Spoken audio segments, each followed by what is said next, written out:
Good evening जी, मैं हूं अब्बास शबीर। उम्मीद है आप सब खैरियत से होंगे। मैंने इससे पहले जो वीडियो की थी उसमें आपने मेरी खुशी देखी होगी, क्योंकि पाकिस्तान ने डोमिनेट किया इंग्लैंड के ऊपर पहली इनिंग्स में। और यहाँ पर जो पहली इनिंग्स के बाद पाकिस्तान का मीडिया जो ख़बरें चला रहा था वो बड़ी ज़बरदस्त ख़बरें थी। वो मैं आपके साथ शेयर करता हूँ कि जो हेडलाइंस थी कि पाकिस्तानी बॉलर्स ने यानी स्पिन बॉलिंग के जाल में फंसा दिया इंग्लिश प्लेयर्स को। डेफिनेटली साजिद खान और नुमान अली की जो स्पिन बॉलिंग थी, उन्होंने इंग्लिश प्लेयर्स को, इंग्लिश बैट्समैनों को अपने वाकई जाल के अंदर फंसाया। लेकिन जो हमारी प्लानिंग थी, हमने फ्राइडे से ये विकेट बनानी शुरू की थी। फ्राइडे से बड़े बड़े पंखे हमारी विकेट के ऊपर लगे हुए थे और ये हम कह रहे थे कि ये स्पिन विकेट होगी, क्योंकि मुल्तान टेस्ट में पाकिस्तान टीम की जीत में स्पिनर्स का किरदार था, साजिद का और नुमान का। तो पाकिस्तान ने कहा, मैनेजमेंट ने कहा कि चलो इसी हाथों नुमान और साजिद के लिए रावलपिंडी टेस्ट की भी विकेट बनाते हैं, इसी तरह स्पिन बॉलिंग विकेट बनाते हैं और कोशिश करते हैं कि इंग्लैंड को बहुत कम टोटल के अंदर रिस्ट्रिक्ट करें। और अगर हम रिस्ट्रिक्ट कर भी लें इंग्लैंड को, तो इंग्लैंड को मैच में पकड़ लिया जाए किसी ना किसी सूरत के अंदर। लेकिन बिल्कुल भी ऐसा हरगिज़ नहीं हुआ। थोड़ी सी गेम जो है वो उल्टी हो गई।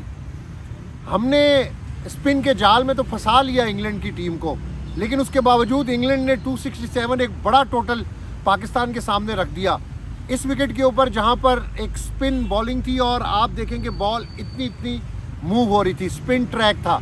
लेकिन क्या हुआ कि हम उनके जाल के अंदर फंस गए। वो प्रैक्टिस सेशन में देखा था कि बोर्ड्स लेकर ना वो हर खिलाड़ी को वॉच करते थे, उनकी मिस्टेक्स लिखते थे, उसको क्या बताना है, व्हाट टू डू, वो भी लिखते थे। यानी एक बड़े टेक्निकल तरीके से उनके प्रैक्टिस सेशन भी मैंने देखे हैं, बड़े ज़बरदस्त किस्म के प्रैक्टिस सेशन थे। तो मुझे लग रहा था कि इंग्लैंड को आप इतनी आसानी से नहीं दबोच सकते। ठीक है, आपकी स्पिन अटैक है, आपके बॉलर्स हैं, आपने स्पिन विकेट खुद अपनी मर्ज़ी की बनाई और आपने कोशिश की कि उनको किसी तरीके से उन पर झपटा जाए और उनको जल्द अज जल्द कम टोटल के अंदर आउट किया जाए, लेकिन आप नहीं कर सके। ठीक है, लेकिन बैट्समैनों की जो जिम्मेदारी थी वो मुझे लगता है कि वो पूरी नहीं कर सके। अब्दुल्ला शफीक भी इसी तरह गए, साइम अयूब भी बड़ी मेहनत कर रहे थे, सेलेक्टर्स बड़ी मेहनत कर रहे थे, कोचेस, कप्तान उसके पीछे लगा हुआ था, स्पेशल नेट के अंदर उसको बैटिंग करवाई जा रही थी, फोकस किया जा रहा था कि इसकी क्या मिस्टेक्स हैं। लेकिन नहीं, मिस्टेक्स को साथ कैरी कर रहा है, वो ठीक नहीं हो रही उसकी गलतियां। कंसंट्रेशन और जो फोकस है वो प्रॉपर नज़र नहीं आ रहा। अब घोल के तो नहीं पिला सकते, उसको सिखा ही सकते हैं, सीखना उसने है, यंगस्टर है, उसकी उम्र है सीखने की। अगर वो सीखेगा तो टीम के अंदर रहेगा, अगर नहीं सीखेगा यही परफॉर्मेंस रहेगी 15 रन 12 रन 40 रन, तो फिर टीम के अंदर पीछे और लोग बहुत इंतज़ार कर रहे हैं, बड़ा टैलेंट पड़ा हुआ है, फिर और लोग आएंगे। क्योंकि अब ये जो 2-2 साल वाली मिथ है ना, टीम के साथ बैगेज कैरी करना, साल पूरा कैरी करते रहे, ये अब ख़त्म हो गई है। अब आपको बड़ी मॉडर्न क्रिकेट हो गई है, बड़ी फास्ट क्रिकेट हो गई है। 3 दिन के अंदर टेस्ट ख़त्म हो रहे हैं। आज इंडिया ने न्यूजीलैंड को उड़ा के रख दिया, आप देखें ना पहले दिन ही। तो इसलिए इतनी तेज़ क्रिकेट हो गई है कि तीसरे चौथे दिन रिजल्ट आ रहे हैं। तो इधर खिलाड़ी कहे कि मैंने अभी 1 साल खड़ा होकर सेट होना है, मैंने अपनी स्पेस बनानी है, मुझे मौका चाहिए। नहीं, हमें अब वो उन क्रिकेटर्स की ज़रूरत नहीं है। आप डोमेस्टिक क्रिकेट के अंदर जाएं, अच्छा परफॉर्म करें, अपनी फॉर्म को सही तरह लेकर आएँ कि आप पाकिस्तान टीम के काबिल हों। तो हमें अब ऐसे प्लेयर चाहिए। तो अब ये एक ब्रश हो रही हैं चीज़ें। मैं एक जनरल सी बात कर रहा हूँ, साइम अयूब हो गया, अब्दुल्ला शफीक हो गया, शान मसूद हो गया। शान मसूद की कप्तानी तो मेरा ख्याल है अगर ये मैच हम हार जाते हैं तो उसकी कप्तानी ख़तरे के अंदर होगी और डेफिनेटली उसको कप्तानी से हटा दिया जाएगा। कामरान गुलाम, अब उसने मुल्तान टेस्ट के अंदर बड़ी अच्छी बैटिंग की। आज उसको देखें, बड़ा प्लेयर वो होता है जो बड़ा प्लेयर वो बन रहा होता है जो खड़ा होकर खेलता है, मौका देता है कि मैं स्टे करूं विकेट के ऊपर। लेकिन कामरान गुलाम आज फिर ज़रा डगमगा गया। लेकिन चले, अभी दूसरी इनिंग है। अब 3 खिलाड़ी हमारे आउट हो गए। इंग्लैंड ने हमारे सर के ऊपर झपटा मार लिया है, उन्होंने डोमिनेट कर लिया इस मैच के ऊपर। अब हमने किस तरीके से इसको निकालना है इस मैच को।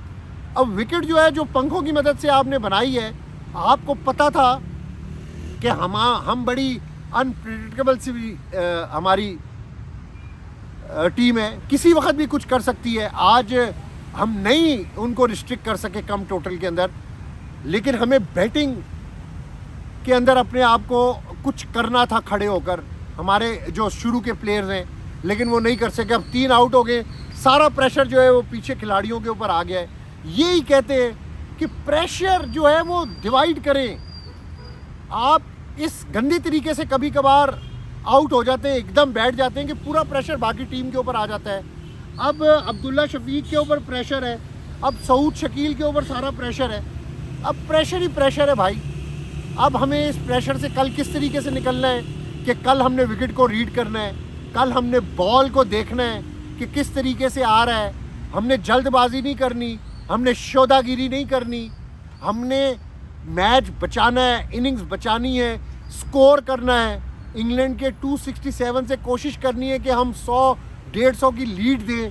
आज 194 की लीड है 194 की। हमने अब इंग्लैंड को लीड देनी है अगर हमने इस मैच के अंदर दोबारा से आना है। अगर आप ये सोचें कि कल आप आउट हो जाएंगे और दूसरी इनिंग में आप इंग्लैंड को पकड़ लेंगे तो ये मुश्किल होगा, क्योंकि विकेट जो है वो कल भाईजान और नमूना पेश करेगी। कल विकेट और होगी, कल आज वाली विकेट नहीं होगी। तो इसलिए आपको विकेट को देखकर खेलना है। स्पेशली शान मसूद को जो है वो बहुत ज़्यादा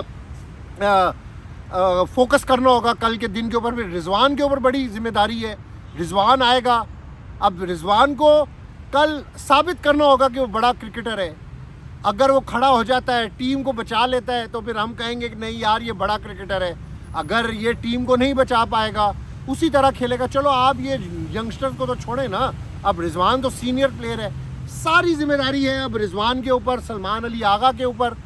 बाकी बॉलर्स ही हैं जो कर सकते हैं, टेल एंडर भी अगर कर जाएं, कोई भी खड़ा हो सकता है। तो इसलिए कल का दिन, पहला सेशन पाकिस्तान के लिए बड़ा इम्पॉर्टेंट है। और वो कहते हैं ना, किसी के लिए गड़ा खोदते हैं जब आप तो ख़ुद आप गड़े के अंदर गिर जाते हैं। आपने इंग्लैंड टीम के लिए जाल बिछाया, गड़ा खोदा, आपने कहा कि पता नहीं हम क्या कर लेंगे, 40 पे आउट कर देंगे, 50 पे आउट कर देंगे, ये प्लानिंग थी पाकिस्तान टीम की। लेकिन बहुत अच्छा खेलें। मैं समझता हूँ कि साजिद अली और नोमान वंडरफुल, ट्रेमेंडस। आप अगर मैं इनकी तारीफ़ ना करूँ तो ये बड़ा गलत होगा। पिछले मैच में भी इन्होंने जितवाया और इस मैच के अंदर भी इनका बड़ा रोल होगा। तो इसलिए कल का दिन बड़ा अहम दिन है हमारे लिए। बैट्समैनों को, हमारी बैटिंग लाइनअप को बड़ा केयरफुल खेलना होगा। अब हमारे पास शान मसूद है, रिजवान है और सलमान अली आगा है। इन पर भारी जिम्मेदारी आयद होती है इस सीरीज़ को 2-1 करने के लिए। ये बड़ा अच्छा मौका है आप लोगों के पास। आप एज ए यूनिट इस वक्त खेल रहे हैं। आप जिस पैशन के साथ ग्राउंड के अंदर नज़र आ रहे हैं, जो आपकी बॉडी लैंग्वेज, जो आप में एनर्जी नज़र आ रही है, इस एनर्जी को आपने कल अपने साथ कैरी करना होगा, इसको डबल करना होगा। इंग्लैंड के प्लेयर्स की फ़िटनेस देखें आप, कितने फ़िट हैं वो प्लेयर्स। उनके प्रैक्टिस सेशन में मैंने देखा कि क्या उनकी फ़िटनेस है, क्या उनकी रनिंग स्टाइल है, क्या उनके कद हैं और क्या वो बॉलों की तरफ झपटते हैं। उनकी फील्डिंग मैंने देखी, कैचेज़ उनके कोचेस करवा रहे थे। तो ये फ़िटनेस लेवल हमें भी चाहिए। हमारी प्रैक्टिस जो है वो थोड़ी सी ठंडी थी। अब कोचेस टीका तो नहीं लगा सकते कि प्लेयर के अंदर के प्लेयर को टीका लगाएं कि इसमें एनर्जी आ जाए। तो इसलिए हमें कल इस एनर्जी, जिस एनर्जी के साथ आप लोग खेल रहे थे, इस एनर्जी को थोड़ा सा डबल करना होगा। थोड़ी सी अच्छी क्रिकेट, सेंसिबल क्रिकेट खेलनी होगी, जिस तरह और टीमें खेल रही हैं। इंग्लैंड के आप देखेंगे इंडिया ने आज आउट क्लास कर दिया न्यूजीलैंड को। तो इसलिए कल का सेशन बड़ा सोच समझ कर खेलना होगा, फोकस करना होगा अपनी बैटिंग के ऊपर और रन्स करने होंगे। इंग्लैंड को टारगेट देना होगा, तब भी आप सेकंड इनिंग में जाकर इंग्लैंड को रिस्ट्रिक्ट कर सकते हैं जल्दी। जब आप उनके प्रेशर डालेंगे तो इंग्लैंड की टीम प्रेशर में आकर रिस्ट्रिक्ट हो सकती है और फिर आप ये मैच जीत सकते हैं। लेकिन ये मैच तीसरे चौथे दिन ख़त्म हो जाएगा। अब आज शबीर को इजाज़त दीजिएगा, अल्लाह ने के बाद।